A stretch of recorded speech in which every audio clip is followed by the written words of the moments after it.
जैसा कि हम सभी जानते हैं, जो युग चल रहा है उसका नाम कलयुग है। सनातन धर्म ग्रंथों के अनुसार 4 युग होते हैं: सतयुग, त्रेतायुग, द्वापर युग और कलयुग। हर युग का समय निर्धारित किया हुआ होता है। जब युग का निर्धारित समय पूर्ण हो जाता है तब युग का परिवर्तन हो जाता है। युग परिवर्तन के साथ ही सब कुछ बदल जाता है। युग की आयु, इंसानों की आयु, विकास एवं सभी जीव जंतु युग के अनुसार बदल जाती है। कलयुग का समय पूर्ण होने पर इसका अंत किस तरह होगा, चलिए इस बारे में जानते हैं।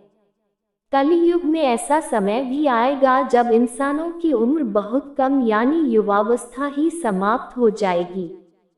आने वाले समय में 20 की उम्र में ही बुढ़ापा आ जाएगा।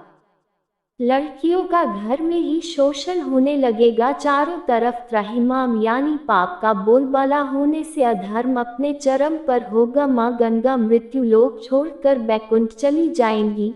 पुरुष स्त्रियों के अधीन हो जाएंगे। पुराणों में क्या लिखा है और क्या क्या सच घटित हो रहा है को अधिक जानने के लिए चैनल को लाइक, शेयर, सब्सक्राइब करें। हिंदू धर्म एवं पुराणों के अनुसार कलयुग की आयु 4,32,000 साल बताई गई है। ये युग की आयु हर युग में पाप बढ़ने के अनुपात में घटती चली जाती है। सबसे प्रथम युग है सतयुग, जिसकी आयु 17,28,000 वर्ष की होती है। उसके बाद आता है त्रेतायुग, जिसकी आयु हो जाती है 12,96,000 वर्ष।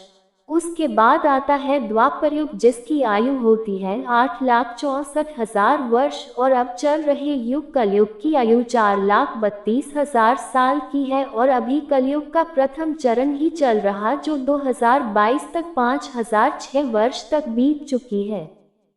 अभी कलयुग का अंत आने में बहुत समय बाकी है। कलयुग का अंत एवं अंतिम चरण कैसा होगा, इसका उल्लेख पुराणों में मिलता है। हिंदू धर्म शास्त्र एवं श्रीमद्भागवत एवं भविष्य पुराणों के अनुसार जब कलयुग अपने चरम सीमा पर होगा तब कलयुग में पाप कर्म करने वाले मनुष्यों की संख्या बढ़ने लग जाएगी। तब इस संसार में अधर्म का साम्राज्य तेजी से फैलने फूलने फूलने लग जाएगा। हर जगह चोरी, डकैती, लूटपाट, हत्या, अधर्म जैसा कार्य होंगे। समाज हिंसक हो जाएगा। लोग एक दूसरे की संकट में सहायता नहीं करेंगे और इंसान इंसान की हत्या करने जरा भी नहीं हिचकिचाएंगे। स्त्रियां अपने अपने पति की इज्जत नहीं करेगी और पराये मर्दों से संबंध रखेगी। जो बलवान और धनवान वाला होगा उसी का शासन होगा। तब इंसानों की आयु 10 से 20 वर्ष ही रह जाएगी। मनुष्य 16 वर्ष की आयु में ही वृद्ध हो जाएंगे और स्त्रियां 8 से 10 वर्ष की आयु में ही गर्भवती होने लगेंगी। उस समय मनुष्य की लंबाई 4 से 5 इंच रह जाएगी। उस समय धरती का तापमान इतना होगा कि सभी लोग गड्ढे खोदकर रहेंगे। उस समय पेड़ पौधे फल देना बंद कर देंगे और सूख कर नष्ट हो जाएंगे। लोग भूख प्यास से मरने लगेंगे और गाय भैंस बकरी की तरह छोटे छोटे हो जाएंगे और दूध देना बंद कर देगी। पृथ्वी की भूमि की उपजाऊ अंश 5 से 7 फीट अंदर चली जाएंगी। भूमि पर अन्न का दाना न के बराबर उगेगा। लोग भूख प्यास एवं अकाल से दम तोड़ने लगेंगे।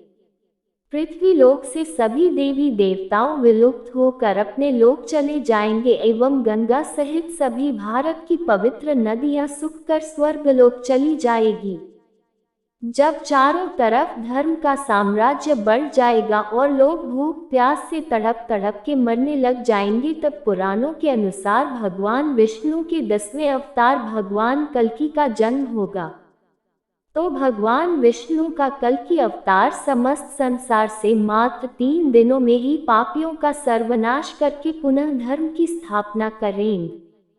जब कलयुग में सारे पापियों का सर्वनाश हो जाएगा, उसके बाद नए युग सतयुग के निर्माण के लिए और कलयुग के प्रभाव को खत्म करने के लिए लगातार इस पृथ्वी पर 12 वर्षों तक मोटी एवं मूसलाधार वर्षा एवं वज्रपात होता रहेगा, जिससे समस्त पृथ्वी जलमग्न हो जाएगी। तब फिर एक साथ 12 सूर्य उदय होंगे और जलमग्न हुई पृथ्वी का जल सोख लेंगे। तब फिर इस पृथ्वी पर नई भूमि और नए युग का निर्माण होगा, जो सतयुग के नाम से जाना जाएगा। तब इस संसार में फिर से जीवन यापन धर्म के साथ संभव होगा।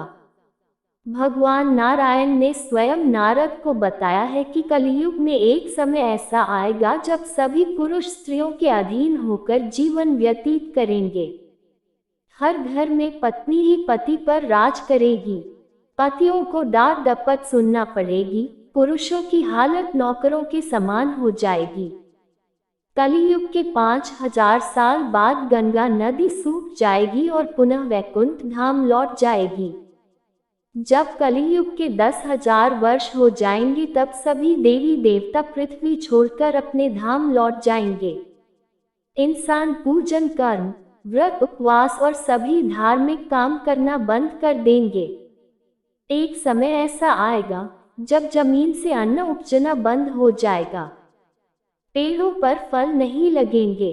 धीरे धीरे ये सारी चीजें विलुप्त हो जाएंगी।